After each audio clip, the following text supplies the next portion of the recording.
আমি গ্যারান্টি দিয়ে বলতে পারি এই মশলা দিয়ে যদি আপনি বিরিয়ানি রান্না করেন রেস্টুরেন্টের মতোই টেস্ট পাবেন। এই মশলাটা তৈরি করা শিখে গেলে বাইরে থেকে আর আলাদা করে বিরিয়ানির মশলা কিনতে হবে না। প্রতি কেজি মাংসে কতটুকু মশলা লাগবে আর এই মশলাটা দীর্ঘদিন কিভাবে সংরক্ষণ করা যাবে সমস্ত পদ্ধতি আমি আজ আপনাদের সাথে শেয়ার করব। একটা প্যানে সমস্ত মশলা মেপে মেপে নিচ্ছি। এখানে হাফ কাপের মতো দারচিনি নিয়েছি।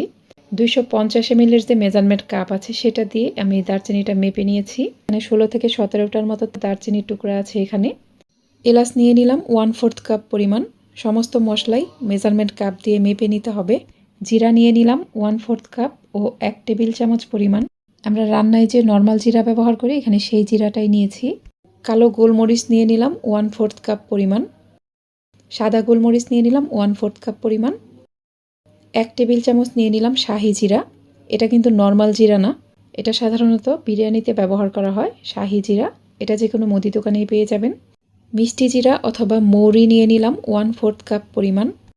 1/4 কাপ পরিমাণ নিয়ে নিলাম কাজু বাদাম। অবশ্যই বাদামটা দেওয়ার চেষ্টা করবেন। হাফ কাপ নিয়ে নিলাম ধনিয়া। এরপর নিয়ে নিলাম লবঙ্গ প্রায় 1 টেবিল চামচ পরিমাণ। দেখুন আমি 1 টেবিল চামচ ভর্তি করে কিন্তু নিইনি, কিছুটা কম আছে। এরকম 1 টেবিল চামচের থেকে একটু কম লবঙ্গ দিয়ে দিবেন।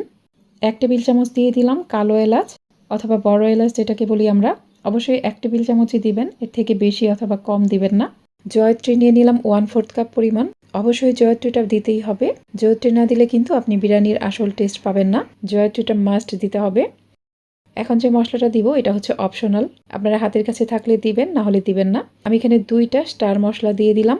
এই মশলাটা যে কোনো সুপার শপে পেয়ে যাবেন। সবশেষে দিয়ে দিলাম তেজপাতা। এখানে 16 থেকে 17টার মতো তেজপাতা আছে। এই মশলাগুলো ভেজে নিব। তেজপাতাগুলো উঠিয়ে নিলাম। আমি এখানে তেজপাতাগুলো ভাজবো না। এখন চুলাটা অন করে দিলাম।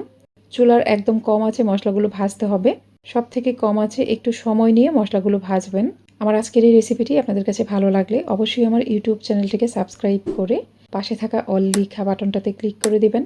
আর ভিডিওটি যারা ফেসবুক থেকে দেখছেন তারা অবশ্যই আমার ফেসবুক পেজটিকে লাইক ও ফলো দিয়ে রাখবেন। মশলাগুলো কিছুক্ষণ ভেজে নেওয়ার পর বুঝবেন এটা অনেকটা মুচমুচে হয়েছে এবং হাত দিয়ে এরকম ধরা যাচ্ছে। মশলার কালারটা কিন্তু খুব চেঞ্জ হবে না, হালকা একটু চেঞ্জ হবে। এই বিরিয়ানি মশলা ভাজার ক্ষেত্রে আপনাকে অবশ্যই একটু সতর্ক থাকতে হবে, কারণ এখানে শাহি জিরা, নর্মাল জিরা অনেক মশলাই আছে যেগুলো খুব তাড়াতাড়ি ভাজা হয়ে যায়। তাই চুলার কম আছে মশলাগুলো একটু সতর্কতার সহিত ভাজতে হবে।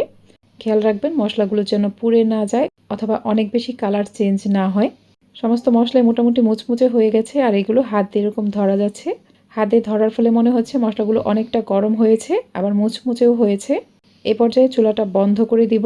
চুলাটা বন্ধ করে দেওয়ার পর এই মশলাগুলোকে পুরোপুরি ঠান্ডা করে নিতে হবে।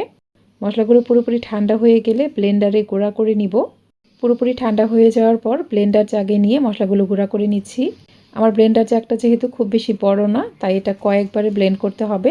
কয়েকবারে ব্লেন্ড করলে অবশ্যই একটু সময় নিয়ে নিয়ে ব্লেন্ড কিছুক্ষণ পর পর মশলাটা ব্লেন্ড করবেন, না হলে কিন্তু ব্লেন্ডার মেশিনটা নষ্ট হয়ে যেতে পারে। আমার এই মশলাটা আমি 4বারে ব্লেন্ড করেছি। এখানে কিন্তু অনেকটুকু মশলা হয়েছে। আপনারা একবারে মশলাটা বেশি করে বানিয়ে দীর্ঘদিন সংরক্ষণ করতে পারবেন। সমস্ত মশলাই ব্লেন্ড করে নিয়েছি। এখন যেই তেজপাতাগুলো আমি উঠিয়ে রেখেছিলাম সেগুলো দিয়ে দিব। তেজপাতাগুলোকে কাঁচির সাহায্যে এরকম ছোট ছোট টুকরা করে কেটে নিয়েছি। আমার কাছে এই পাত্রটা একটু ছোট মনে হচ্ছে। একটা বড় পাত্রে মশলাটাকে ঢেলে নিচ্ছি। যেহেতু মশলাটাকে আমি কয়েকবারে ব্লেন্ড করেছি, এখন সবকিছুই ভালোভাবে মিশিয়ে নিব। এখন বলে দিচ্ছি আপনারা প্রতি কেজি মাংসে কতটুকু করে মশলা ব্যবহার করতে পারবেন। বিরিয়ানি রান্নার জন্য প্রতি কেজি মাংসে এখানে 2 টেবিল চামচ করে বিরিয়ানির মশলা ব্যবহার করতে পারবেন। গরু, খাসি, মুরগি যে কোনো বিরিয়ানিতে আপনি প্রতি কেজি মাংসে 2 টেবিল চামচ পরিমাণ মশলা ব্যবহার করবেন। আমরা অনেকেই মনে করি রেস্টুরেন্টের মতো বিরিয়ানির টেস্ট কেন আসে না। আপনি এই মশলা দিয়ে একবার বিরিয়ানি রান্না করে দেখবেন। আমি গ্যারান্টি দিয়ে বলতে পারি রেস্টুরেন্টের থেকেও টেস্ট পাবেন ইনশাআল্লাহ। প্রতি কেজি মাংসে এরকম কিছুটা তেজপাতা সহ 2 টেবিল চামচ পরিমাণ মশলা দিয়ে দিবেন। এখন আমি আপনাদের সংরক্ষণ পদ্ধতিটা বলে দিচ্ছি। এই মশলাটাকে আমি এয়ারটাইট বক্সে ভরে ডিপ ফ্রিজে সংরক্ষণ করব। অবশ্যই ডিপ ফ্রিজে সংরক্ষণ করতে হবে। মশলাটাকে আপনি ডিপ ফ্রিজে 1 বছর পর্যন্ত সংরক্ষণ করতে পারবেন। আমার রেসিপি ফলো করে এই মশলাটা তৈরি করে একবার বিরিয়ানি রান্না করে দেখবেন, অনেক বেশি মজা হবে খেতে। আজ তাহলে এখানেই বিদায় নিচ্ছি। সবাই অনেক বেশি ভালো থাকবেন। আল্লাহ হাফেজ।